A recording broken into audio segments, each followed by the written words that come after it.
Capítulo 4. Los esclavos contratados de Valle Nacional. Valle Nacional es, sin duda, el peor centro de esclavitud en todo México. Probablemente es el peor del mundo. Cuando visité Valle Nacional, esperaba encontrar algo que fuera más benigno que Yucatán, pero resultó ser más lastimoso. En Yucatán, los esclavos mayas mueren más rápidamente de lo que nacen, y 2/3 de los esclavos yaquis mueren durante el primer año después de su llegada a la región. Pero en Valle Nacional, todos los esclavos, con excepción de muy pocos, acaso el 5%, rinden tributo a la tierra en un lapso de 7 u 8 meses. Esta afirmación es casi increíble. Yo no la hubiera creído, acaso ni después de haber visto la forma como los hacen trabajar, el modo de azotarlos y de matarlos de hambre, si no hubiera sido por el hecho de que los propios amos me dijeron que era verdad. Y hay 15,000 de estos esclavos en Valle Nacional. 15,000 nuevos cada año. Al 6º o 7º mes empiezan a morirse como las moscas durante la primera helada invernal y después no vale la pena conservarlos. Resulta más barato dejarlos morir. Hay muchos más en los lugares de donde estos vinieron. Palabra por palabra, esta es la afirmación que me hizo Antonio Pla, gerente general de 1/3 de las plantaciones de tabaco en Valle Nacional. He vivido aquí más de 5 años y todos los meses veo centenares, a veces millares de hombres, mujeres y niños tomar el camino del valle, pero nunca los veo regresar. De cada centenar que emprende el camino, no más de uno vuelve a ver esta ciudad. Esto me dijo un agente ferroviario de la línea de Veracruz al Pacífico. No hay supervivientes de Valle Nacional. No hay verdaderos supervivientes, me contó un ingeniero del gobierno que está a cargo de algunas mejoras en ciertos puertos. De vez en cuando sale alguno del valle y va más allá de El Hule. Con paso torpe y mendigando hace el pesado camino hasta Córdoba, pero nunca vuelve a su punto de origen. Esas gentes salen del valle como cadáveres vivientes, avanzan un corto trecho y caen. La profesión de este hombre lo ha llevado muchas veces a Valle Nacional y conoce más de esa región, probablemente que cualquier otro mexicano que no esté interesado directamente en el mercado de esclavos. Mueren todos. Los amos no los dejan ir hasta que se están muriendo. Tal cosa declaraba uno de los policías de la población de Valle Nacional, que está situada en el centro de la región. Y en todas partes, una y otra vez, me dijeron lo mismo. Lo decía Manuel Lagunas, presidente municipal de Valle Nacional, protector de los patrones y él mismo propietario de esclavos. Lo decía Miguel Vidal, secretario del municipio. Lo decían los mismos amos. Los esclavos también lo decían.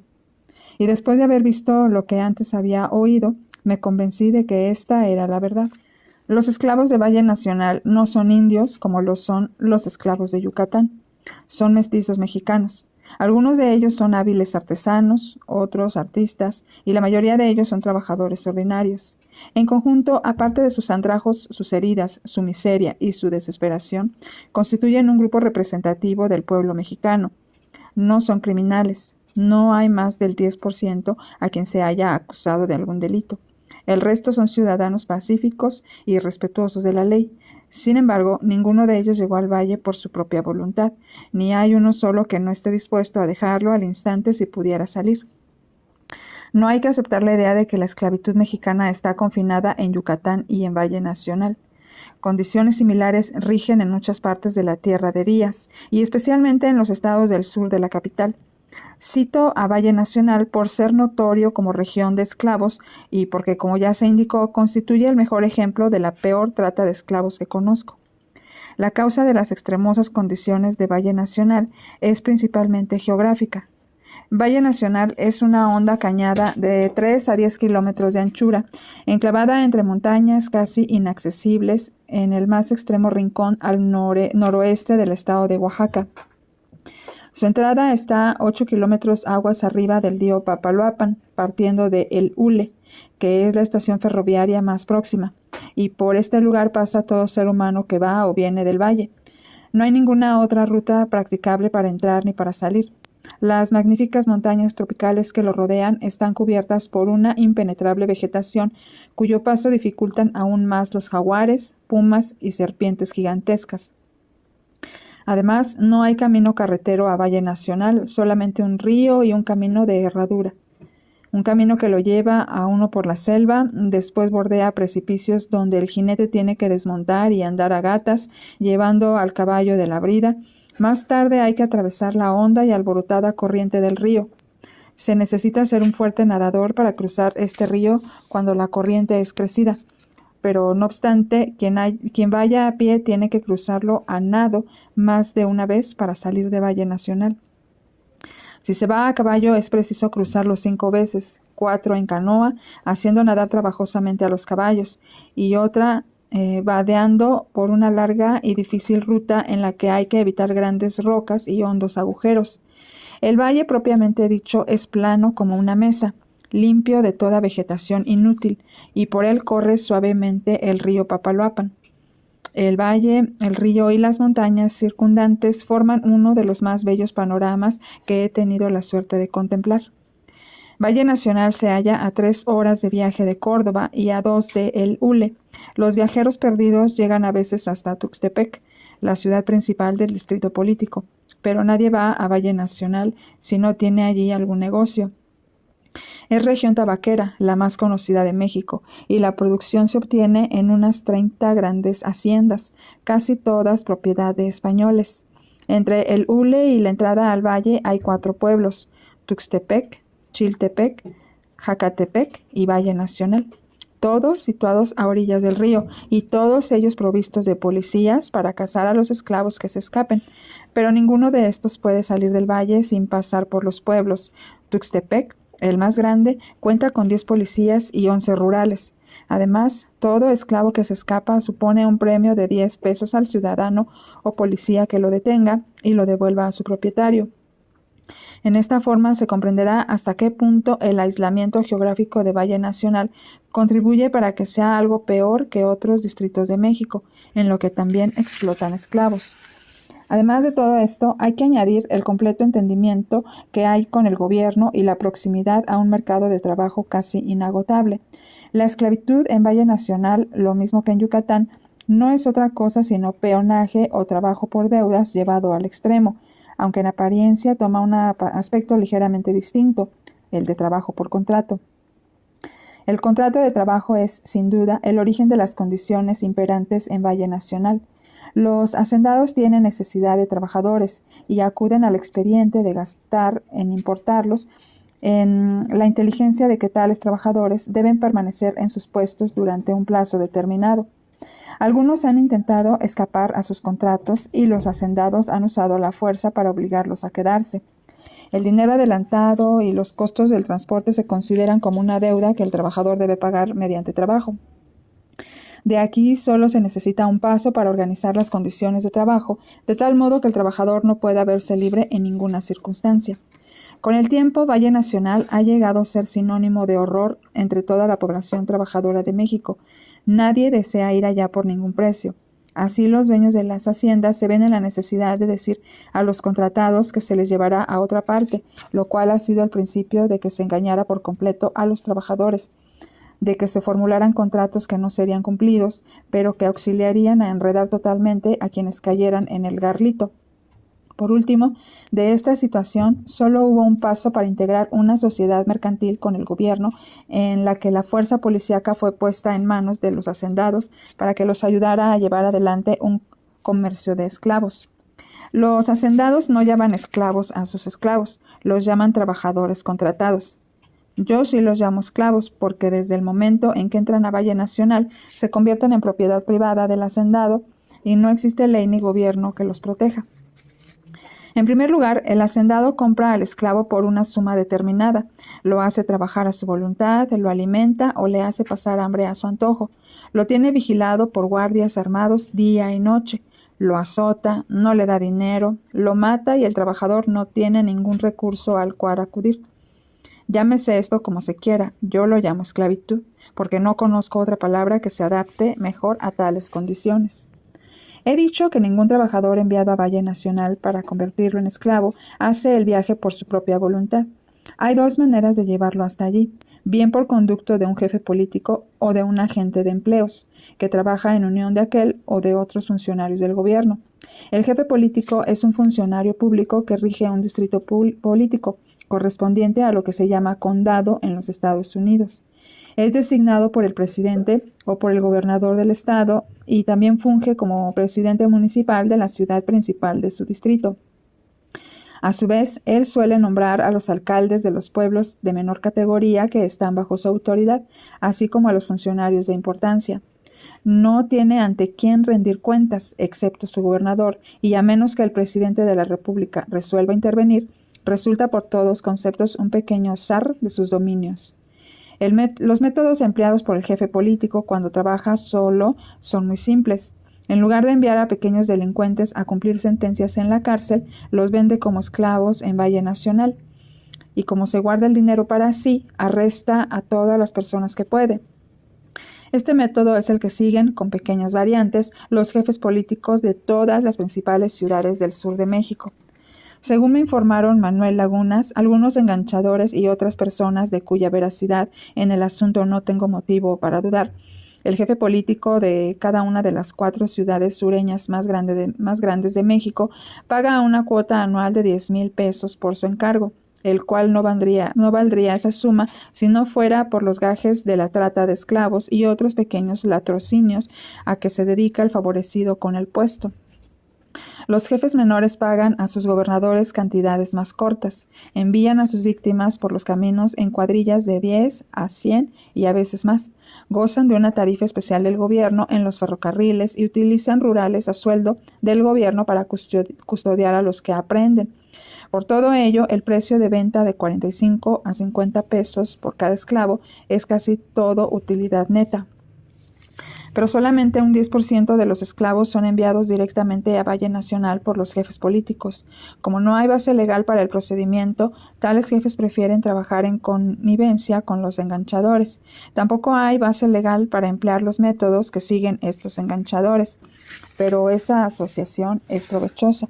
Los funcionarios pueden escudarse tras de los enganchadores y estos bajo la protección de los funcionarios, absolutamente y sin temor de ser penalmente perseguidos. En esta asociación, la función del enganchador consiste en atraer con engaños al trabajador y la función del gobierno en apoyar a aquel, ayudarlo, protegerlo, concederle bajas tarifas de transporte y servicio de guardias gratuito y finalmente participar de las utilidades. Los métodos del enganchador para engañar al obrero son muchos y variados. Uno de ellos consiste en abrir una oficina de empleos y publicar anuncios demandando trabajadores a los que se ofrecen altos jornales, casa cómoda y gran libertad en algún lugar al sur de México. También les ofrece transporte libre, por lo que tales ofertas siempre hacen caer a algunos en el garlito, especialmente a hombres con familia que buscan trasladarse a sitios más propicios. Al cabeza de familia le da un anticipo de $5 y a toda ella la encierra en un cuarto también asegurado como una cárcel. Después de 1 o 2 días, a medida que van llegando otros, empiezan a tener algunas dudas. Quizás se les ocurra pedir que los dejen salir y entonces se dan cuenta de que están realmente prisioneros. Se les dice que tienen una deuda pendiente y que los retendrán hasta que la paguen con trabajo. Pocos días después la puerta se abre y salen en fila. Ven que están rodeados por rurales. Los hacen marchar por una calle de poco tránsito hasta una estación de ferrocarril, donde son puestos en el tren. Tratan de escapar, pero es inútil. Son prisioneros. Pocos días después están en Valle Nacional. Generalmente el obrero secuestrado en esta forma pasa por el formalismo de firmar un contrato. Se le dice que tendrá buen hogar, buena alimentación y jornales de $1, $2 o $3 diarios durante un periodo de 6 meses o un año. Le pasan por los ojos un papel impreso y el enganchador lee con rapidez algunas frases engañosas ahí escritas. Luego le ponen una pluma en la mano y le hacen firmar a toda prisa. La entrega del anticipo de $5 es para afianzar el contrato y para que la víctima quede en deuda con el agente. Le suelen dar oportunidad para que los gaste en todo o en parte, por lo común en ropa u otras cosas necesarias, con el objeto de que no pueda devolverlos cuando descubra que ha caído en una trampa. Los espacios blancos del contrato impreso para fijar el jornal y otros detalles son cubiertos después por mano del enganchador o del consignatario. En la Ciudad de México y en otros grandes centros de población se mantienen de modo permanente lugares llamados casas de enganchadores, conocidas ordinariamente por la policía y por los grandes compradores de esclavos para la tierra caliente. Sin embargo, no son más ni menos que cárceles privadas en las que se encierra con engaños al trabajador, a quien se mantiene allí contra su voluntad hasta que se traslada en cuadrilla vigilado por la fuerza policíaca del gobierno. El tercer método que emplea el enganchador es el secuestro descarado. Oí hablar de muchos casos de secuestro de mujeres y de hombres. Centenares de individuos medio borrachos son recogidos cada temporada en los alrededores de las pulquerías de la Ciudad de México para encerrarlos bajo llave y más tarde remitirlos a Valle Nacional. Por lo regular, también se secuestra a niños para enviarlos al mismo sitio. Los registros oficiales de la Ciudad de México indican que durante el año que terminó el 1 de septiembre de 1908 habían desaparecido en las calles 360 niños de 6 a 12 años de edad, algunos de los cuales se encontraron después en Valle Nacional. Durante mi primer viaje a México, El Imparcial, uno de los principales diarios de la capital, publicó un relato acerca de un niño de 7 años que había desaparecido mientras su madre estaba viendo los aparadores de una casa de empeños. La desesperada búsqueda fracasó. Se trataba de un hijo único y para mitigar su tristeza, el padre se emborrachó hasta que murió en pocos días, mientras la madre se volvió loca y también murió. Después de 3 meses, el muchacho, andrajoso y con los pies heridos, subía trabajosamente la escalera de la casa que había sido de sus padres y llamaba a la puerta. Había sido secuestrado y vendido a los dueños de una plantación de tabaco, pero pudo conseguirlo casi imposible. Con un muchacho de 9 años había eludido la vigilancia de los guardias de la plantación y debido a su corta estatura, los dos pudieron escapar sin ser vistos. Robando una canoa llegaron hasta el hule. En lentas etapas, mendigando la comida en el camino, los pequeños fugitivos lograron llegar hasta su hogar. Supe una historia típica de un enganchador. Lo conocí en Córdoba, cuando iba camino del valle. Primero me la contó un contratista negro de Nueva Orleans que había resistido en el país unos 15 años. Luego me la contó el propietario del hotel donde me hospedé. Y después me la confirmaron varios hacendados tabaqueros del valle. La historia es la siguiente. Hace 4 años, Daniel T., un aventurero, llegó sin un centavo a Córdoba. Pocos días después tenía dificultades con su casero por no pagar la renta de la habitación, pero en pocos días aprendió 2 o 3 cosas y se dedicó a aprovechar lo que sabía. Salió a pasear por las calles y al encontrar a un campesino le dijo: ¿Quieres ganarte 2 reales, 25 centavos, con facilidad? Naturalmente la oferta interesó al hombre y después de unos minutos ya estaba camino de la habitación del aventurero llevando un mensaje, mientras el astuto individuo tomaba otra ruta para llegar antes. Esperó al mensajero en la puerta, lo agarró del cuello, lo arrastró, lo amordazó y amarró y lo dejó en el suelo mientras iba en busca de un enganchador. Esa misma noche el aventurero vendió su prisionero en 20 pesos, pagó su renta y comenzó a hacer planes para repetir la operación en mayor escala. El incidente sirvió a este hombre para entrar en el negocio de contratar trabajadores. En unos cuantos meses se había puesto de acuerdo con los jefes políticos de la Ciudad de México, de Veracruz, de Oaxaca, de Tuxtepec y de otros lugares. Hoy es el señor Daniel T. Yo vi su casa, una mansión palaciega que tiene 3 gallos en un escudo sobre la puerta. Usa un sello privado y dicen que su fortuna llega a 100,000 pesos, todo ello adquirido como agente de empleos.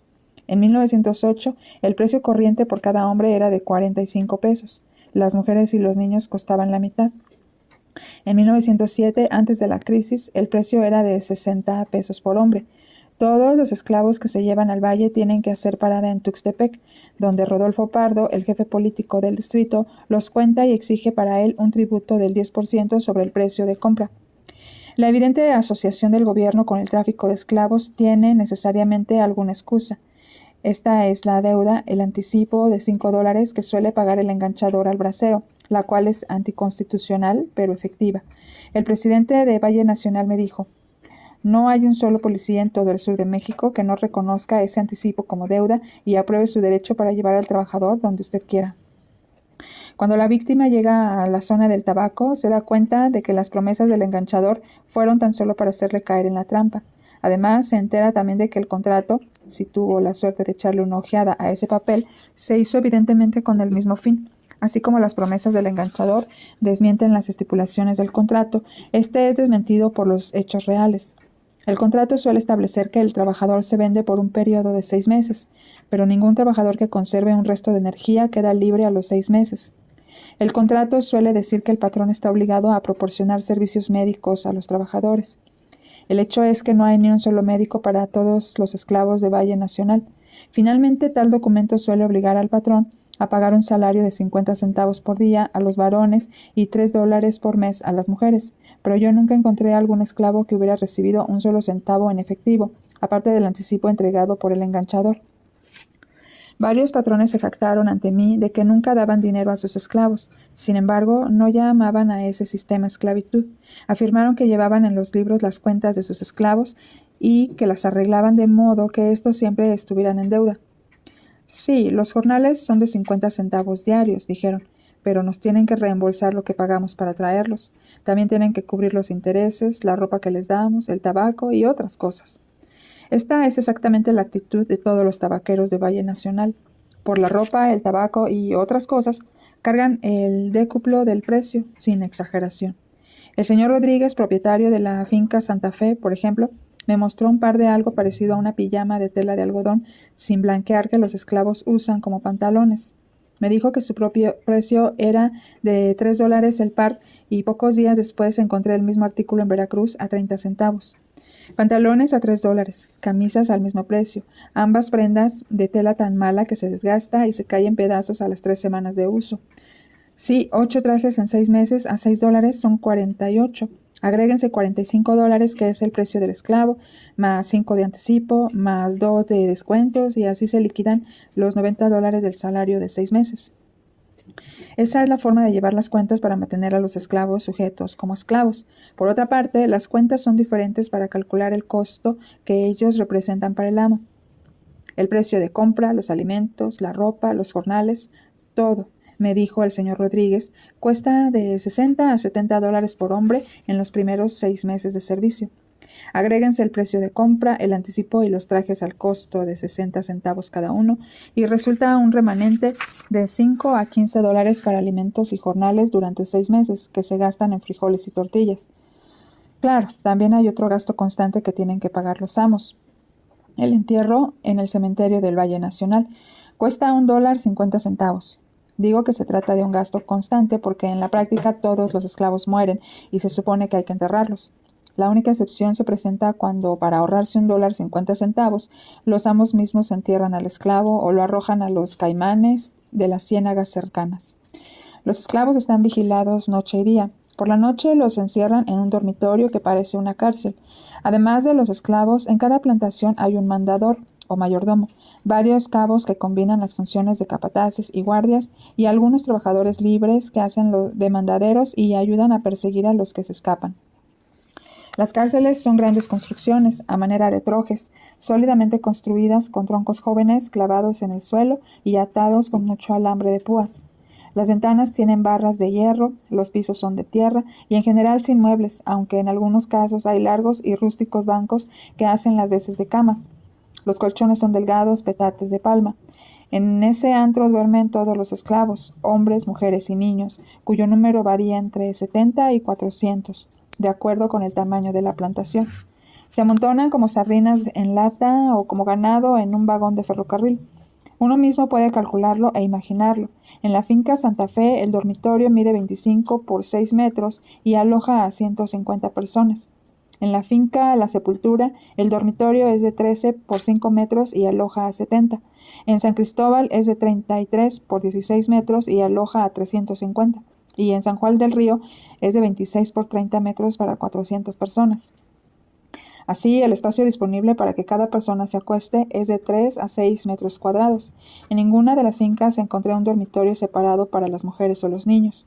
A pesar de que hay mujeres honestas y virtuosas entre las enviadas a Valle Nacional todas las semanas, todas son encerradas en un mismo dormitorio, junto con decenas o centenares de hombres y dejadas a merced de ellos. A veces llegan a Valle Nacional mexicanos trabajadores y honrados con sus mujeres e hijos. Si la mujer es atractiva, va a parar al patrón o a uno o varios de los jefes.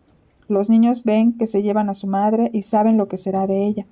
El marido también lo sabe, pero si se atreve a protestar es golpeado con un garrote como respuesta. Repetidas veces esto me dijeron los amos, los esclavos, los funcionarios. Las mujeres encerradas en esas latas de sardina tienen que cuidarse por sí mismas. La quinta parte de los esclavos de Valle Nacional son mujeres y la tercera parte es niños menores de 15 años. Estos trabajan en los campos con los hombres. Cuestan menos, duran bastante y en algunas labores, como la de plantar el tabaco, son más activos y por lo tanto más útiles. A veces se ven niños hasta de 6 años plantando tabaco. Las mujeres trabajan también en el campo, especialmente en la época de la recolección, pero principalmente se dedican a las labores domésticas. Sirven al amo y a la ama, al ama, si la hay. Muelen el maíz y cocinan los alimentos de los esclavos varones. En todas las casas de esclavos que visité encontré de 3 a 12 mujeres moliendo maíz, todo a mano en 2 piedras llamadas metate. La piedra plana se coloca en el suelo, la mujer se arrodilla tras de ella y, completamente doblada, mueve hacia adelante y hacia atrás la piedra cilíndrica o mano del metate sobre la piedra plana. El movimiento es parecido al que hace una mujer lavando ropa, pero es mucho más duro. Pregunté al presidente municipal de Valle Nacional por qué los propietarios no compraban molinos baratos para moler el maíz o por qué no compraban uno entre todos, en vez de acabar con los pulmones de varios centenares de mujeres cada año. Y la respuesta fue: las mujeres son más baratas que las máquinas. En Valle Nacional parecían trabajar todo el tiempo. Los vi trabajar al amanecer y al anochecer. Los vi trabajando hasta muy tarde, por la noche. Si pudiéramos usar la potencia hidráulica del Papaloapan para alumbrar nuestras fincas, podríamos trabajar toda la noche, me dijo Manuel Lagunas, y sí creo que lo hubiera hecho. La hora de levantarse en las fincas es generalmente las 4 de la mañana, a veces más temprano. Excepto en 3 o 4 de ellas, en las otras 30, los esclavos trabajan todos los días del año, hasta que mueren. En San Juan del Río, una de las más grandes, disfrutan de medio día de descanso los domingos. Casualmente estuve en San Juan del Río un domingo por la tarde, en el mediodía de descanso. ¡Qué broma tan triste! Los esclavos lo pasaron en la prisión, bien encerrados para impedirles huir. Todos mueren muy pronto, los azotan y eso ayuda. Les hacen pasar hambre y eso ayuda también. Mueren en el lapso de 1 mes a 1 año, y la mayor mortalidad ocurre entre el 6º y el 8º mes. Igual que los algodoneros de los estados norteamericanos del sur antes de la Guerra de Secesión, los tabaqueros de Valle Nacional parecen tener su negocio calculado hasta el último centavo. Una máxima bien establecida de nuestros algodoneros era que se podía obtener la mayor utilidad del cuerpo de un negro haciéndole trabajar hasta morir durante 7 años y comprar después otro. El esclavista de Valle Nacional ha descubierto que es más barato comprar un esclavo en 45, hacerlo morir de fatiga y de hambre en 7 meses y gastar otros 45 en uno nuevo, que dar al primer esclavo mejor alimentación, no hacerle trabajar tanto y prolongar así su vida y sus horas de trabajo por un periodo más largo.